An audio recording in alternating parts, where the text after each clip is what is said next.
Hello friends, welcome to துரன் academy. இந்த ஷார்ட்ஸில் நாளைக்கு காலையில் 6 மணிக்கு பார்த்தீங்கன்னா டிஎன்பிஎஸ்சி குரூப் 4 எக்ஸாமுக்கு உண்டான ஆன்லைன் டெஸ்ட் பேட்ச்க்கான பேட்ச் அனௌன்ஸ்மெண்ட் வீடியோ வந்துடும். ஓகேவா?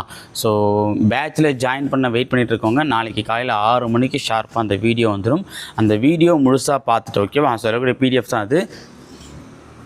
ஃபுல் இன்ஃபர்மேஷன் பார்த்தீங்கன்னா நான் வீடியோ கொடுத்துருக்கேன். ஓகேவா? அதாவது ஷெடியூல் எத்தனை ஷெடியூல் இருக்க போகுது, பேட்ச் ஓவர்வியூ, அதெல்லாம் பார்த்தா டெஸ்ட் ப்ராசஸ் என்ன, மெட்டீரியல் எப்படி கொடுக்க போகிறோம், அப்புறம் ஃபுல் ப்ராசஸ் என்ன, எப்போ லாஸ்ட் டேட்டு, பேங்க் டீட்டெயில்ஸ் எல்லாமே பார்த்தீங்கன்னா ஆட் பண்ணி கொடுத்துருக்கேன். ஸோ டெலகிராமில் எப்படி ஆட் பண்ணுன்ற அந்த ப்ரொசீஜரும் ஸ்டெப் பை ஸ்டெப்பாக கொடுத்துருக்கேன். ஓகேவா? ஸோ இந்த பிடிஎஃப் பார்த்திங்க அப்படின்னா நாளைக்கு ஓகேவா, இதை தான் எக்ஸ்பிளைன் பண்ணி நாளைக்கு வீடியோ கொடுக்க போகிறேன் காலைல 6 மணிக்கு. ஓகேவா? ஸோ வீடியோ வந்துடும். வீடியோ முழுசாக பார்த்துட்டு உங்களுக்கு ஓகே, ஸ்டடி பிளான் ஓகே அப்படின்னா 1500 rupees பே பண்ணி நீங்கள் பேட்சில் ஜாயின் பண்ணிக்கலாம். ஓகேவா? ஸோ சப்போஸ் நீங்கள் பார்த்தீங்கன்னா இந்த வீடியோ பார்த்தீங்கன்னா அக்டோபர் 29 பக்கம் பார்க்குறீங்க அப்படின்னா கீழே நான் பார்த்தீங்கன்னா ஃபஸ்ட்டு கமெண்ட்லேயே பார்த்தீங்கன்னா பிடிஎஃப் கொடுக்குறேன். இதிலே பார்த்தீங்கன்னா லிங்க் வீடியோவாக ஸ்டடி பிளான் வீடியோ நான் கொடுக்குறேன். சரிங்களா? பார்த்துக்கோங்க. தேங்க்யூ.